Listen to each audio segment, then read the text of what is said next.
জীবনের আদালতে যদি একদিন আমাকে দাঁড় করানো হয়, বিচারক যদি প্রশ্ন করেন, তোমার জীবনের সবচেয়ে বড় ঋণ কার কাছে, আমি মাথা নিচু করে শুধু দুটো নাম বলবো। প্রথম নাম বাবা, যিনি নিজের স্বপ্নগুলো নীরবে কবর দিয়েছেন যাতে আমার স্বপ্ন হাঁটতে পারে, যিনি ক্লান্ত শরীর নিয়ে ঘরে ফিরেও হাসতেন, কারণ জানতেন তার হারানো ঘামেই আমার ভবিষ্যৎ গড়া হচ্ছে।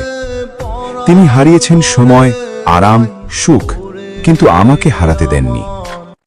দ্বিতীয় নাম মা, যিনি আমার কষ্টের দিনগুলোতে এক মুহূর্ত আমাকে একা ছাড়েননি।